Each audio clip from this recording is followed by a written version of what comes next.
All right, folks, welcome back to our student interview series here at Knowable World, where we're showing you what our students can do.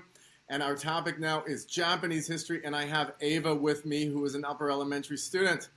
And so we're going to talk about Japan.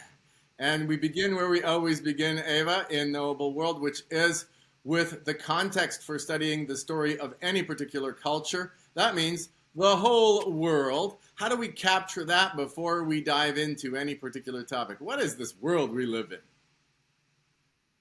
The world we live in is an interconnected agglomeration of nearly 200 countries, organized into 10 major cultural blocks, mainly controlled by 5 cardinal cultures, in which the United States has primacy. Excellent. All right, so where does Japan fit in that big picture? Which one is Japan? Japan is a major culture. Major culture. Okay, so it's not one of those cardinal cultures. What's the difference? What makes Japan merely a major culture? Japan has a decrease in its population. Okay, you went right to the chase there, because that definitely is a big deal. Why is the population of Japan shrinking?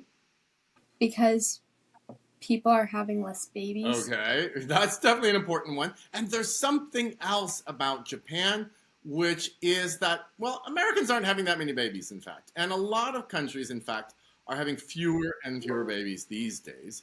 But America's population is still growing. So what's the difference? Why do some countries that are having fewer and fewer babies still have way more people all the time, whereas Japan doesn't? Because Japan is insular, which means they are isolated by choice. Isolated by choice. And so how does that affect the population? Because America has a lot of what that Japan doesn't have? The United States has a lot more immigrants. Okay, that's the one, right? And Japan does not, because it's insular, isolated by choice. Good. So, and that insularity, we're going to learn the roots of that today. But that would not be the defining trait of Japan today. Certainly an ingredient. So what would be the, as we say, the defining aspect of Japan's culture today?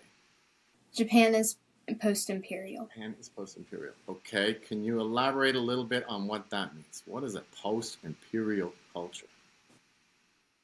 Post-imperial means they used to want to take control over the world and other countries, but now they don't, and they really don't know what they are. They're just living their life. Yeah, it's pretty good, right? They're just kind of going along. There's nothing wrong with life in Japan, I must say, right? Very high-tech country, very economically important. Life there is actually very good, but on the other hand, there's a lack of energy. There's a lack of dynamism, and so, yeah, it's a post-imperial culture. All right, so of course, we're going to have to dig into that history and find where was the imperial phase. Okay, but before we get to that, we're going to do what we always do, which is we dive right back into the ancient past, because people don't often grasp this aspect of history, which is that the ancient past almost always has a big hold on us. So that's where we're going to go next.